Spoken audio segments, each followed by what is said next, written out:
Subscribe பண்ணுங்க. அப்படியே பக்கத்துல இருக்க பெல் ஐகானையும் பிரஸ் பண்ணுங்க. சிம்மம் ராசியில் பிறந்த அன்பர்களே, உங்கள் வாழ்க்கை முழுவதும் சந்தோஷமாக வாழவும், விரும்பியவரை காதலிக்க வைக்கவும், எதிர்பார்த்தவரை திருமணம் செய்யவும், வசிய பார்வையால் விரும்பியவரை மயக்கவும் நீங்கள் 3 ரகசியங்களை தெரிந்து கொண்டால் போதும். உங்கள் மனதில் நினைத்ததெல்லாம் நடக்கும். வாழ்க்கை முழுவதும் சந்தோஷமாக வாழ்வீர்கள்.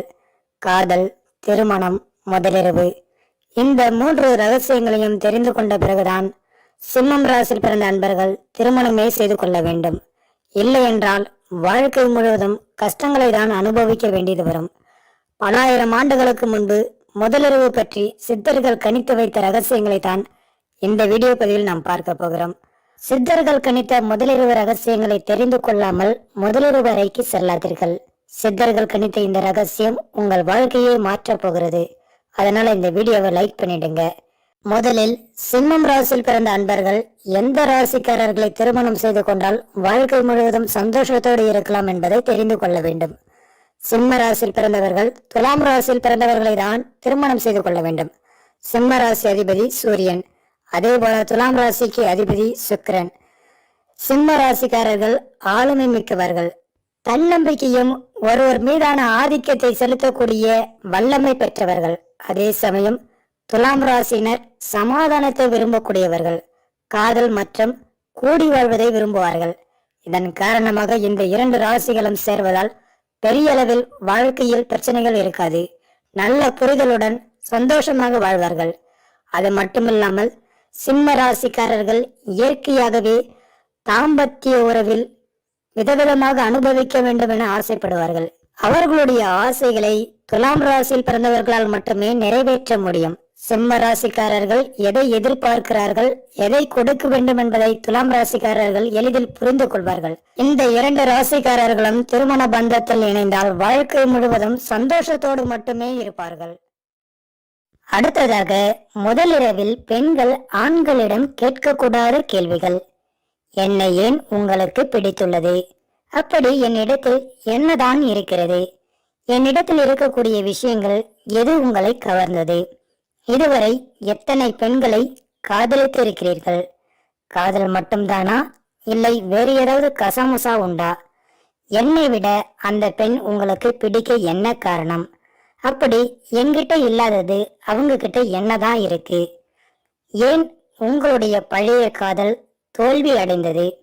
உங்க அம்மா, அக்கா, தங்கை இவங்களிடம் எவ்வளவு பாசம் வச்சிருக்கீங்க? அவங்கள விட என் மேல அதிக பாசம் வைப்பீங்களா? இனி சம்பளம் என்கிட்ட தான் தருவீங்களா? வீட்டு பொறுப்பை இனிமே நான் ஏத்துக்கிட்டமா? எத்தனை கேர்ள் ஃப்ரெண்ட வச்சிருக்கீங்க? அவங்க கூட வெளியில் செல்லும் பழக்கம் உள்ளதா? இனிமே வீட்டுக்கு நேரத்தோடு வந்துடுவீங்களா? வெளியில ரொம்ப நேரம் நண்பர்களோட சுத்தக்கூடாது. புகை, குடிப்பழக்கம் உண்டா? நம் இருவருக்கும் இடையே இனி எந்த ரகசியமும் இருக்கக்கூடாது. அடுத்ததா, பெண்களிடம் ஆண்கள் கேட்கக்கூடாத கேள்விகள். இதுக்கு முன்னாடி காதல் அனுபவம் உண்டா? என்னை விட அந்த பையனை உனக்கு பிடிக்க காரணம் என்ன? ஏன் உன்னுடைய பழைய காதல் தோல்வி அடைந்தது? வெறும் காதல் மட்டும்தானா, கசமுசா உண்டா? அடிக்கடி உங்க அம்மா வீட்டுக்கு போவியா? பலான படம் பார்க்கக்கூடிய பழக்கம் உனக்கு இருக்கிறதா? எத்தனை ஆண் நண்பர்கள் உனக்கு இருக்காங்க? மேக்கப்புக்கு நிறைய செலவு செய்வியா? தயவு செய்து இந்த மாதிரியான கேள்விகளை ஆண்களும் சரி பெண்களும் சரி முதலிரவு நடக்கக்கூடிய நேரத்துல கேட்டு விடாதீர்கள். அப்படி நீங்க இந்த கேள்வியை கேட்டுவிட்டால் உங்க இருவருக்குமே அது கடைசி இரவாக மாறுவதற்கான வாய்ப்புகள் இருக்கிறது. கணவன் மனைவியா வாழ்நாள் முழுவதும் சந்தோஷத்தோடு வாழ முடியாமல் போவதற்கு இந்த கேள்விகளே காரணமா இருக்கும். வருங்காலத்துல இந்த மாதிரியான கேள்விகள் நீங்கள் சேர்ந்து வாழ்ந்தாலும் உங்களுக்கு பிரச்சனைகளை கொடுத்துக்கிட்டே இருக்கும். அடுத்ததாக, முதலிரவு ரகசியம்.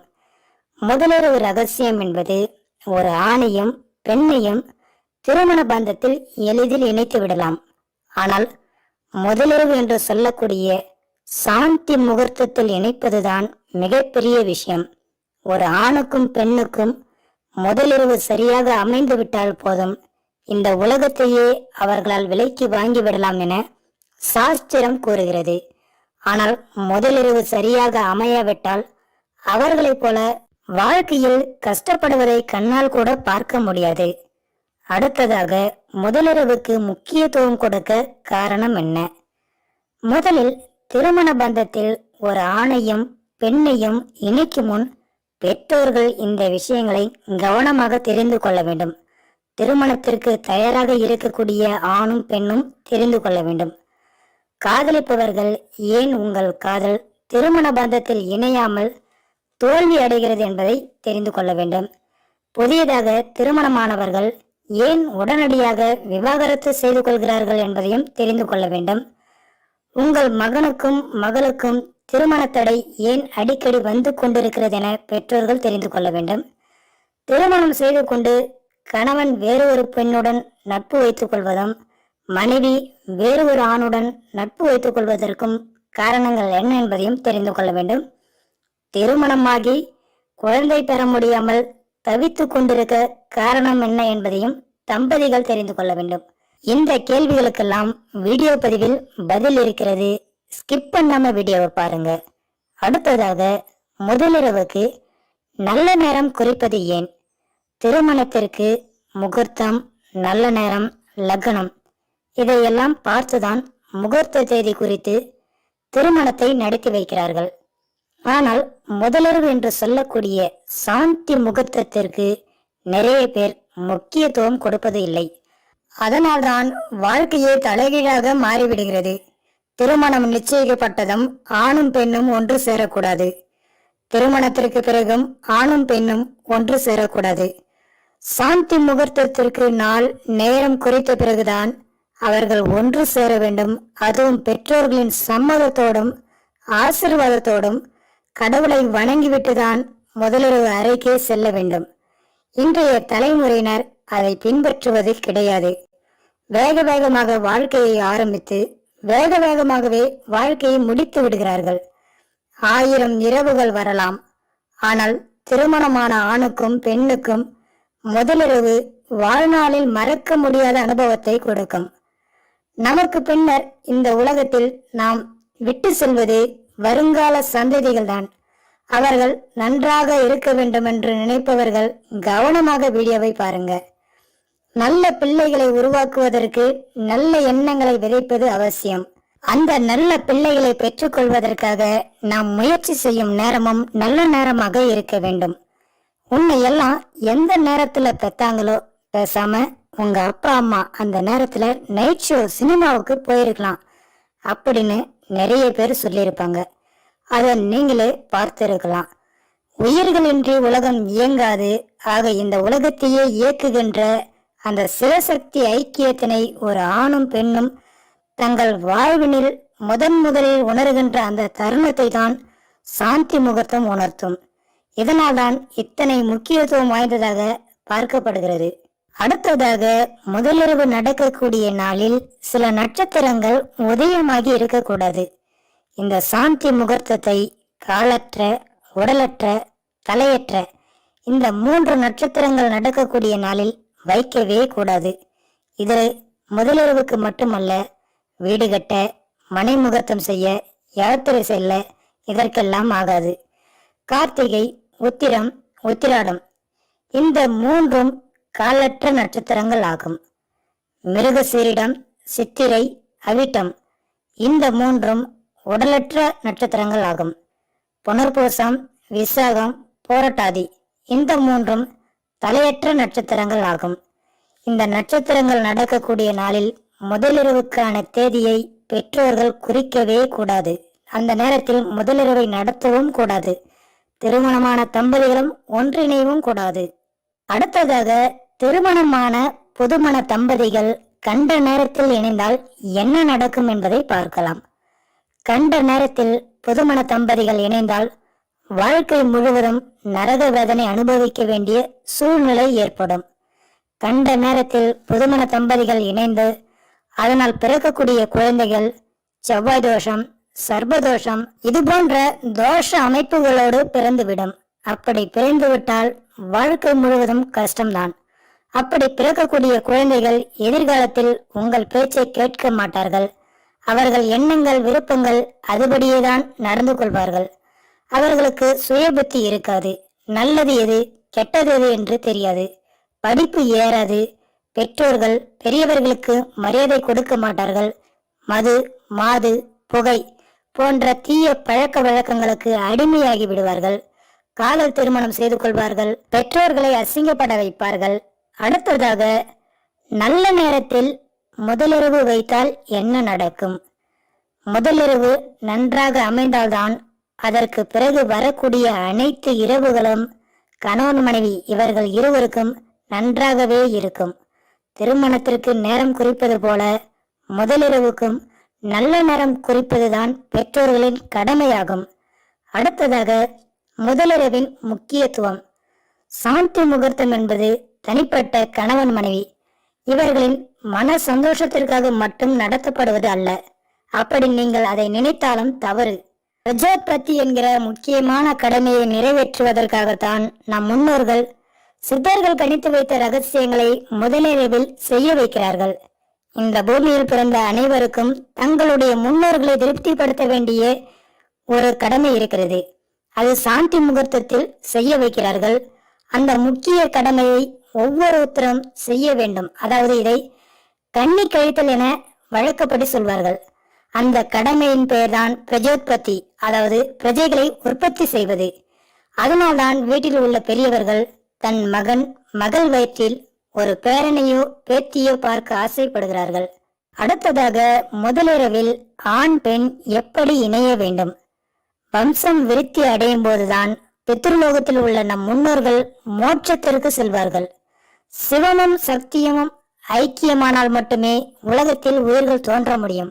படைக்கும் தொழிலை செய்கின்ற பிரம்மாவின் அருளாசி அந்த நேரத்தில் தேவைப்படுகிறது. ஆணும் பெண்ணும் தங்கள் வாழ்வினில் முதலில் உணர்கின்ற அந்த சாந்தி முகூர்த்தம் இதனால் தான் சிறப்பு வாய்ந்ததாக பார்க்கப்படுகிறது. அடுத்ததாக, முதலிரவு நேரத்தில் சில கிரகங்கள் உதயமாகி இருக்கக்கூடாது. அது என்னவென்று பார்க்கலாம். உத்தரையான காலகட்டமான தை முதல் ஆனி மாதம் வரை இருக்க வேண்டும். இந்த காலகட்டத்தில் தான் நிச்சயதார்த்தம், திருமணம், முதலிரவு இந்த 3 விஷயங்களையும் செய்ய வேண்டும். இப்படி செய்கிறவர்களுக்கு வாழ்க்கையில் முழு பலன் கிடைக்கும். வாழ்நாள் முழுவதும் சந்தோஷத்தோடு அவர்கள் விருப்பப்படி வாழ்க்கை வாழ்வார்கள். அதேபோல இந்த காலகட்டத்தில் சேரக்கூடாத சில கிரகங்கள் இருக்கிறது. சந்திரன், கேது இவர்களுடைய இணைவு இருக்கக்கூடாது. சூரியன், ராகு, சனி இவர்களும் இணைந்து இருக்கக்கூடாது. சனி, செவ்வாய், குரு இவர்களோடு ராகு இணைந்து இருக்கக்கூடாது. கேதுவுடன் சனி சேர்ந்து இருக்கக்கூடாது. கிரகங்களின் சேர்க்கை சரியாக இருந்தால்தான் சாந்தி முகூர்த்தம் சரியாக நடந்து நல்ல புத்திசாலியான ஆரோக்கியமான நல்ல எண்ணங்கள் கொண்ட குழந்தைகள் வயிற்றில் கருவாக உருவாகும். அடுத்ததாக, முதலிரவு நடக்கக்கூடிய காலகட்டங்களில் சுபகிரகங்களின் பார்வை எப்படி இருக்க வேண்டும் என்பதையும் பார்க்கலாம். சாந்தி முகூர்த்தம் நடக்கும் நாளில் திதி, துவாதியை, திருதியை, சஷ்டி, சப்தமி, தசமி, ஏகாதசி, துவாதசி, திரியோதசி இவை உதயமாகி இருக்க வேண்டும். சாந்தி முகூர்த்தம் குறிக்கப்பட்டுள்ள நாளில் மேஷம், கடகம், துலாம், மகரம் ஆகிய லக்னங்களில் ஏதாவது ஒன்று உதயமாகி இருக்க வேண்டும். சுபர்களின் பார்வை இருக்க வேண்டும். மேற்படி லக்னத்திற்கு 1, 7, 8 இந்த பாவங்கள் காலியாக இருக்க வேண்டும். அடுத்ததாக, முதலிரவு அறை எப்படி இருக்க வேண்டும் என்பதை பார்க்கலாம். வாஸ்து சாஸ்திரப்படி முதலிரவு அறை தேர்வு செய்ய வேண்டும். இது பெற்றோர்களின் கடமையாகும். அறை கிழக்கு பார்த்தவாறு வாசப்படி இருக்க வேண்டும். கட்டில் கிழக்கு மேற்கு திசையில் அமைத்திருக்க வேண்டும். இந்த ரூமில் தான் முதலிரவை நடத்த வேண்டும். அடுத்ததாக, முதலிரவில் பெண்கள் எப்படி ஆடை அணிய வேண்டும் என்பதை பார்க்கலாம். முதல் இரவு திருமணமான ஒவ்வொருவரின் வாழ்க்கையிலும் மறக்க முடியாத சுகமான இரவு. எத்தனையோ இரவுகளை பார்த்தாலும் நெருக்கமான நிலையில் திருமணமான ஒரு ஆணும் பெண்ணும் மனதளவிலும் உடல் அளவிலும் இணையும் அந்த நாள், அந்த இரவு என்றென்றும் மறக்க முடியாத வசந்த நினைவாகவே இருக்கும். முதல் இரவுக்குள் நுழையும் ஒவ்வொரு ஆணுக்கும் பெண்ணுக்கும் ஏகப்பட்ட கனவுகள், எதிர்பார்ப்புகள் இருக்கும். ஆனால் முதலிரவன்று எப்படி நடந்து கொள்வது என்பது பலருக்கும் சரியான புரிதல் இல்லாமல் இருக்கிறார்கள். இதனால் முதலிரவு தித்திப்பாக இல்லாமல் முதலிரவு அன்றே கசப்பான அனுபவம் அவர்களுக்கு வந்துவிடுகிறது. அதற்கு முக்கிய காரணம் காதல். காதலிக்கும் போதே ஆணும் பெண்ணும் இணைவது, திருமணம் நிச்சயிக்கப்பட்டதும் ஆணும் பெண்ணும் இணைவது. இதனால்தான் முதலிரவுக்கு முக்கியத்துவம் கொடுப்பதில்லை. ஒரு சிலர் முதலிரவு அன்று என்ன நடக்குமோ என்று தயங்குவார்கள். இந்த தயக்கமும் அவர்களுக்கு கசப்பான அனுபவத்தை தான் கொடுக்கும். முதலிரவுக்கு எப்படி செல்ல வேண்டும், என்ன செய்ய வேண்டும் என்பதையெல்லாம் முன்கூட்டியே தெரிந்து கொண்டவர்களுக்கு வாழ்நாளில் மறக்க முடியாத சந்தோஷத்தை கொடுக்கும். முதலிரவன்று எப்படி உடை அணிந்து செல்வது என்பதில் சில இலக்கணங்கள் உள்ளன. அதை பின்பற்றுவது அருமையான முதலிரவுக்கு, இனிய உறவுக்கு உறுதுணையாக இருக்கும். முதலிரவன்று ஒவ்வொரு பெண்ணும் கவர்ச்சிகரமாக இருக்க வேண்டியது அவசியம். தன்னை தொட்டு தாலி கட்டிய ஆண் மகனை முதல் பார்வையிலே வசீகரிக்க அப்பொழுதுதான் வசதியாக இருக்கும். அதற்கு என்ன செய்ய வேண்டும் என்பதை நாம் பார்க்கலாம். மிகவும் கவர்ச்சியான உள்ளாடைகளை முதலிரவுக்காகவே பிரத்யேகமாக இப்பொழுது தயாரிக்கிறார்கள். மார்க்கெட்டில் ஏகப்பட்டது வந்து இறங்கியுள்ளது. அதை தேர்வு செய்து அணிந்து கொள்ளுங்கள். அந்த உள்ளாடைகளை பார்க்கும்போது உங்கள் கணவருக்கு உங்கள் மீது ஈர்ப்புகள் அதிகமாகும். முதலிரவு கிளுகிளுப்பாக அமைய இந்த உள்ளாடைகள் பேருதவியாக இருக்கும். முதலிரவுக்கு வெட்கம் பொங்கும் முகத்தை பொலிவுபடுத்துவதை விட உடல் வனப்பை எடுத்து காட்டும் வகையிலான மெனக்கெடலே அவசியம். அதற்கு இந்த உள்ளாடைகள் முக்கியம் என்பதை கவனத்தில் கொள்ளுங்கள். பார்த்தவுடன் உங்கள் மீது ஈர்ப்பை அதிகரிக்கும், உங்களை அழகாக எடுத்து காட்டும். வெள்ளை அல்லது பிங்க் நிற உள்ளாடைகள் அதிக கவர்ச்சியை கொடுக்கும். அப்படிப்பட்டதை தேர்வு செய்து கொள்ளுங்கள். சில ஆண்களுக்கு சிவப்பு அல்லது கருப்பு நிற உள்ளாடைகள் பிடிக்கும். உங்கள் கணவருக்கு எந்த கலர் பிடிக்கும், எந்த டிசைன் பிடிக்கும் என்பதை முன்கூட்டியே தெரிந்து கொண்டு அந்த உள்ளாடைகளை முதலிரவுக்கு அணிந்து செல்லுங்கள். அது உங்கள் கணவருக்கு சர்ப்ரைஸாகவும் இருக்கும், மிகப்பெரிய அளவில் சந்தோஷத்தையும் கொடுக்கும். அடுத்ததாக முதலிரவு அறையில் வாசனை திரவியங்களை பயன்படுத்த வேண்டும். முதலிரவு அறைக்குள் புகுந்ததும் உங்கள் வாசனை உங்கள் கணவரை ஈர்க்க வேண்டும். அதற்கு அருமையான நறுமணம் கமழும் பெர்ஃப்யூமை நீங்கள் பயன்படுத்த வேண்டும். நல்ல பெர்ஃப்யூமை தேர்வு செய்து அது உங்கள் கழுத்தின் பின்பக்கம், தோள்பட்டை, அக்கல் போன்ற பகுதிகளில் தேவையான அளவுக்கு மட்டுமே பயன்படுத்த வேண்டும். பெண்களுக்கு எப்படி ஆண்களின் உடல் வாசனை ரொம்ப பிடிக்குமோ அதே போல ஆண்களுக்கும் பெண்களின் இயற்கையான கூந்தல் வாசனை, உடல் வாசனை ரொம்பவும் பிடிக்கும். அது கெட்டுவிடாத அளவிற்கு நீங்கள் பெர்ஃப்யூமை தேர்வு செய்து அளவாகத்தான் பயன்படுத்த வேண்டும். இயற்கையான உடல் வாசனை தான் முதலிரவுக்கு முக்கியத்துவம் கொடுக்கும். இதை சித்தர்களே கணித்து வைத்திருக்கிறார்கள்.